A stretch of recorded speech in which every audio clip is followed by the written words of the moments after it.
Welcome, electronic video guests, to the outer limits of the trading card hobby TTM. Through the mail, we seek to have the famous and the infamous sign the trading cards and photographs we send to them through the mail. Today we have 5 such specimens to examine. 5 trading card autograph request return specimens to examine. And we will be examining these specimens in minute detail. So if you like seeing envelopes being cut open, you've come to the right place. Sit back, relax, get ready to enjoy the fun presented to you from the worldwide YouTube video airfill. That is right, ladies and gentlemen. We got us a Friday TTM special. Looking forward to another great football weekend. Last night the Chargers really spanked the Vikings, didn't they?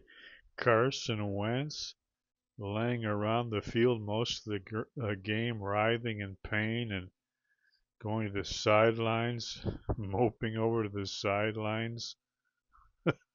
He looked like he was trying to do everything he could to get himself taken out of the game, but Kevin O'Connell said, no, go back out there and take another beating. But that was a sorry performance from the Vikings. Great performance for Jim Harbaugh and the Chargers.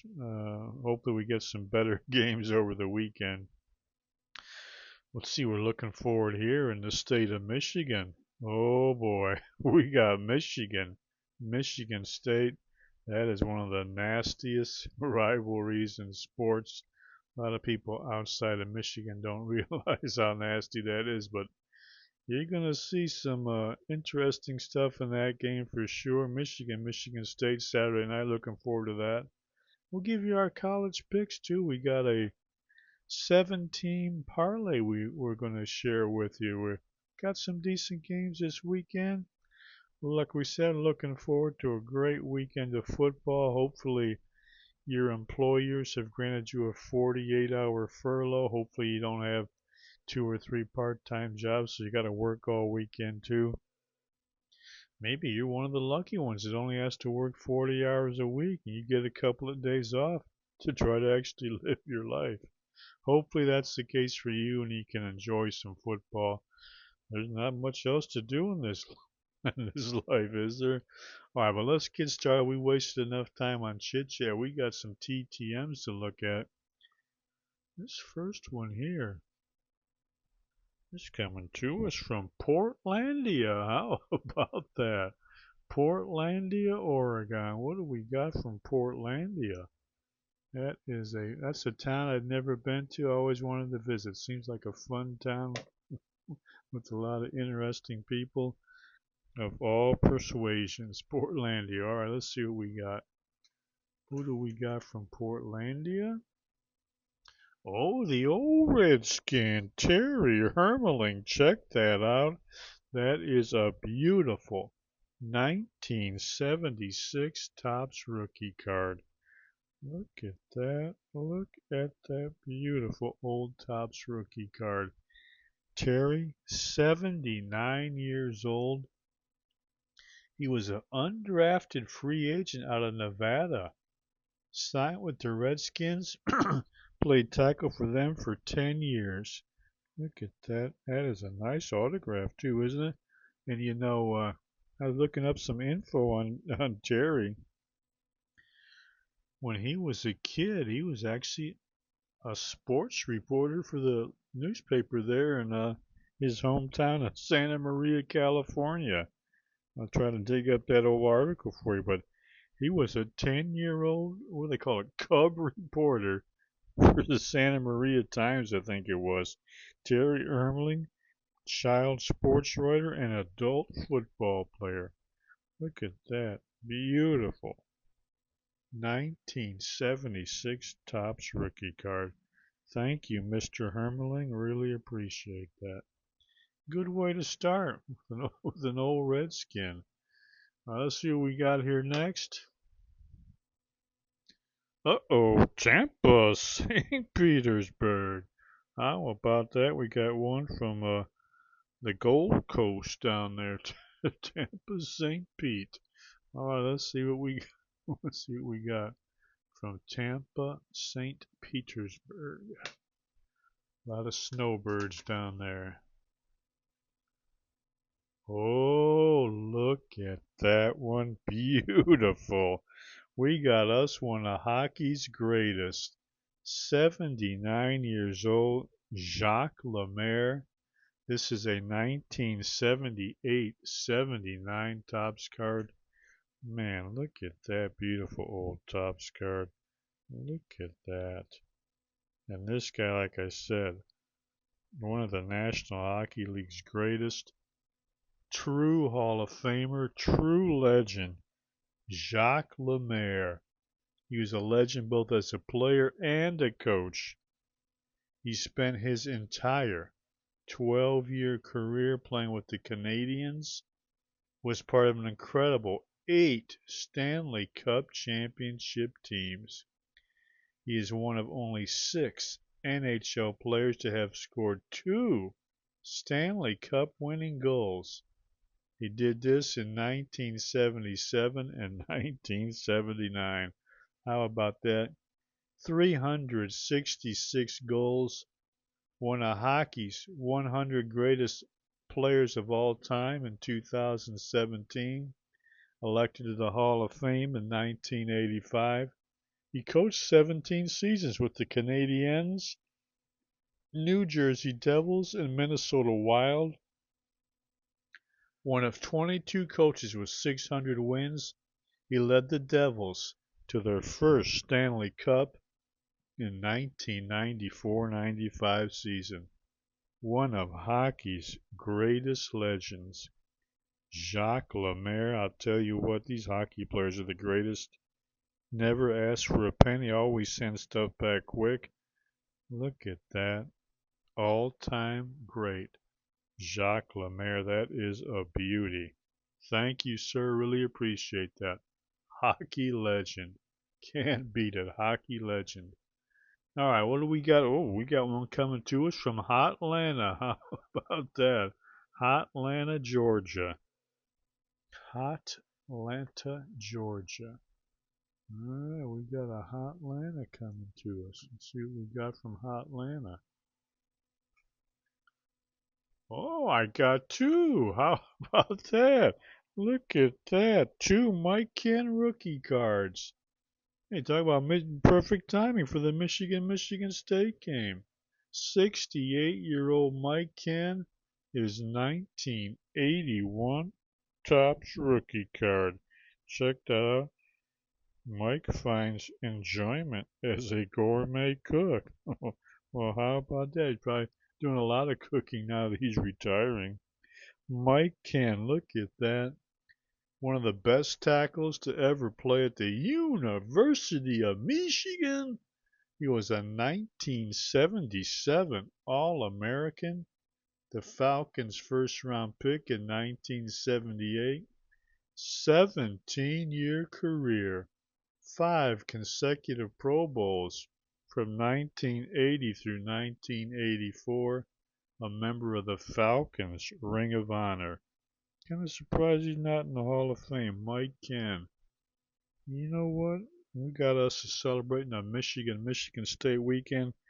We got 2 Mike Kenn autographed rookie cards. Why don't we give one of these away?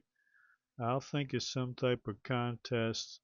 Maybe do some edit and get a contest in here so we can give away one of these Mike Kenn cards. To think of some contest and add that in. Hopefully, if I don't, you'll wonder what the heck happened. But we'll try to give away a Mike Kenn 1981 Topps rookie card. Boy, those came out great. That's a nice looking card. Mike Kenn, thank you, sir. Really appreciate it. All right, our next one here is coming right from my own neighborhood, Metroplex, Michigan. It could be from my next door neighbor. Who knows? Is it a Detroit Tiger, a Detroit Lion, a Piston, or Red Wing? Somebody from the University of Michigan? We got to cut it open to see. We cannot peer through. We cannot just stare at it and try to look through. We got to cut it open and pull it out to see who it is. We must labor to find out the identity. All right, here we go. See, it's in there. We're going to pull it out now and look at it. Oh, Dennis Saunders. Oh, look at that. Look at this. You know what? Dennis, look here. A lot of the players, of course, put a Bible verse on there. They might put John 3:16 or something like that. He just put the cross right on there. Very simple and to the point. I like that. I haven't seen that before. Thank you for reminding everybody of the price Jesus paid for our salvation. Thank you, Mr. Saunders. He did this in a ballpoint pen, a signature, and he put that cross right in there. Look at that. That is beautiful. Dennis Saunders on this 1971 Topps rookie card. Look at that. That is fantastic. Dennis Saunders, now 76 years old, still an ambassador for Christ, trying to spread the gospel of Jesus. Thank you, sir. Pitched in 8 games for the Detroit Tigers in 1970. He won 1 game, lost 1 game, and he had 1 save. 3.21 earned run average in 14 innings. Dennis Saunders. Thank you, sir. Really appreciate that. Look at that beautiful rookie card. Dennis Saunders. Really appreciate that. I really appreciate him putting that cross on there and reminding us about the most important thing for you ever to discover in your lifetime. If you don't discover the meaning and truth of that, you've failed at the only thing you had to do in this life. Thank you, sir. Really appreciate that. Dennis Saunders. All right, next up. This here's coming to us from Orlando, Florida. All right, let's cut this last one open. This is the final TTM. Then we'll get to our money-making parlay for you. Out of the generosity of my soul, I will share you a money-making tip. But first, let's get our last TTM on this TTM Football Friday weekend kickoff. Who do we got from Orlando? Oh, beautiful. Shane Green. Look at that. That's kind of a, was that just a, I'm not sure what that signature is, if it's just Shane or SG or what, but hey, he signed it. He put some ink on there. Shane Green. Look at that. Beautiful. 2014 Topps Heritage card. Topps Heritage rookie card, of course. 37 years. He could still be pitching if his arm was still in shape. Shane Green. 24 wins, 29 losses, 4.50 ERA with 67 career saves. Pitched with the Tigers, Yankees, Braves. He was drafted by the Yankees in 2009 after attending Daytona State College. His career highlight was being named an All-Star in 2019. He was primarily a reliever, but he did have a few scattered here and there time as a starting pitcher. Shane Green, check that out. That is a beautiful Topps Heritage rookie card. Thank you, Mr. Green. Look at that. Shane Green. All right, that's our TTMs. We're just about done with this show, but we did want to leave you with some. We've got a money-making opportunity here for you. A 7-team college parlay. Bet as much money.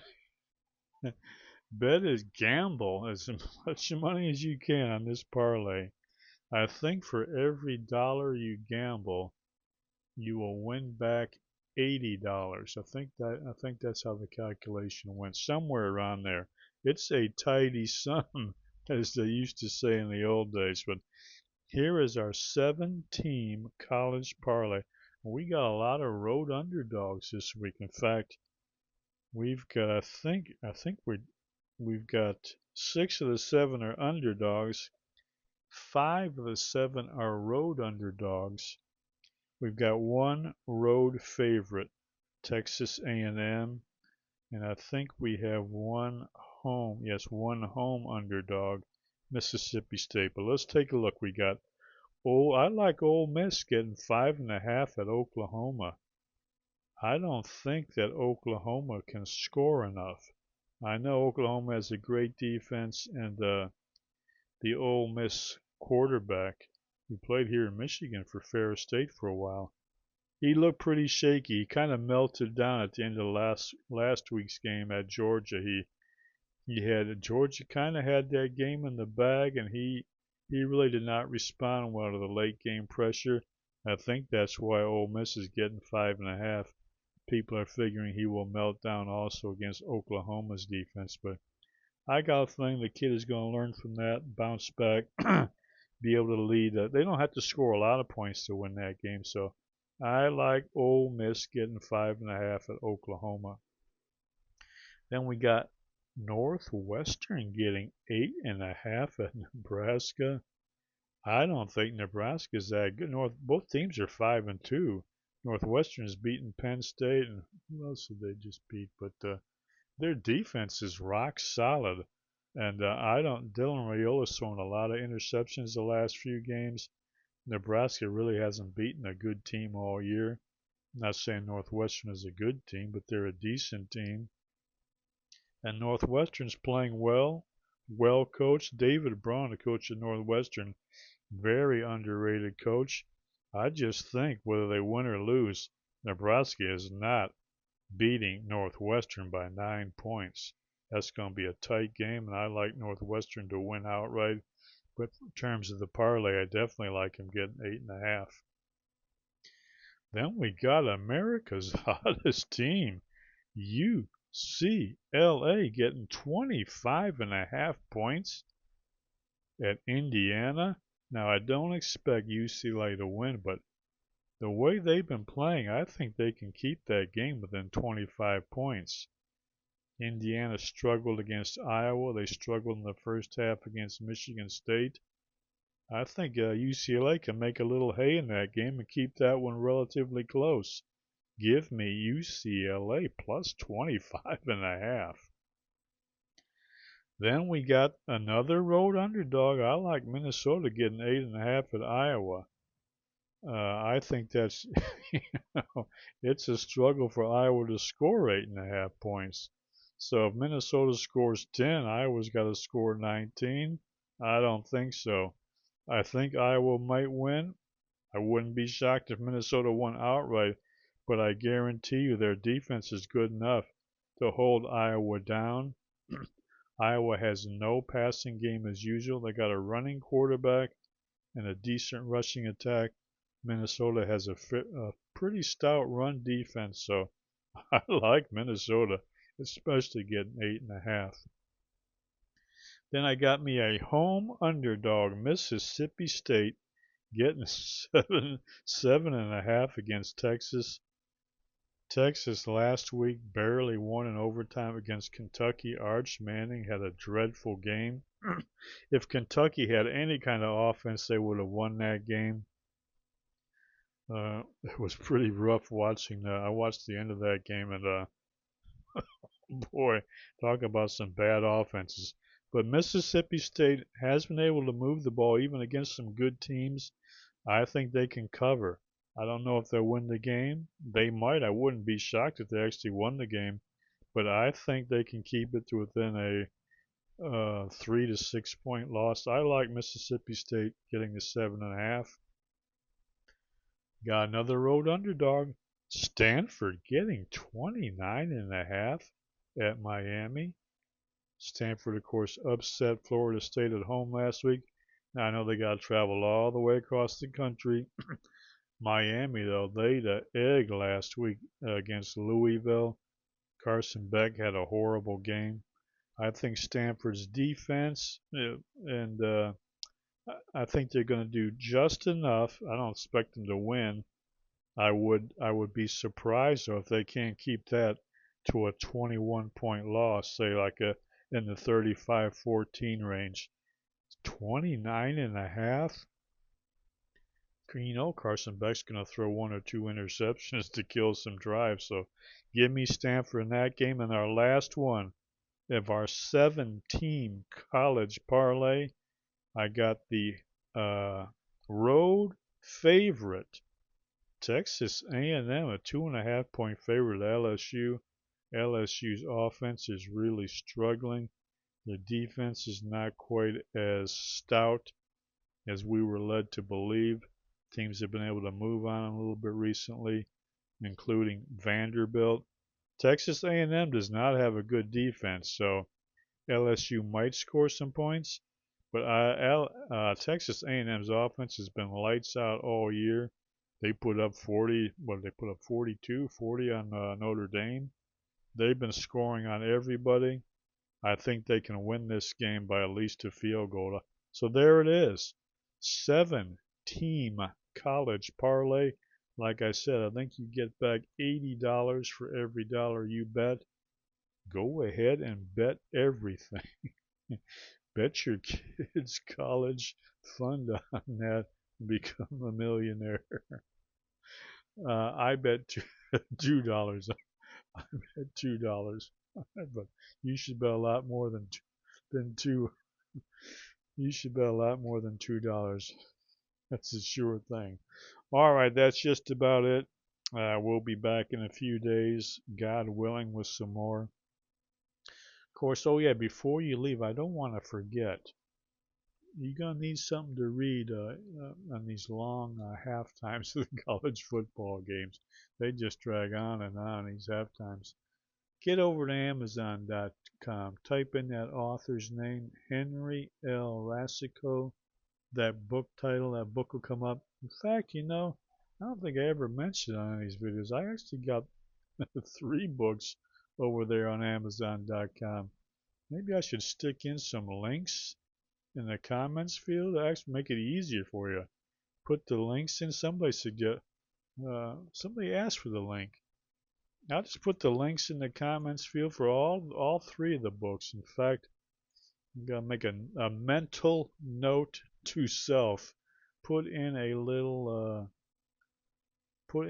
advertisement for all 3 books. Why not? Uh, but remember, one thing I gotta put in it because I want to warn crybabies. These books are for big boys, big girls, and big trannies. If you're a crybaby, I don't think you'll like them. In fact, maybe I'll try to. I think if I remember right, yeah, I'll put in a little some comments from somebody that will help warn away the crybabies. But just so you know, it's adult material, sometimes told in graphic language. Hey, life can be our own actual life that we live on this planet is not clean and tidy. So when we write about it, let's not sugarcoat it. But that's about us. I'll try to drum up some more info and put a little something up on the screen about that also. But I think that is about it. There's nothing more to say. Hope you have a good weekend. Final piece of advice for everybody. Remember, enjoy the rest of your life.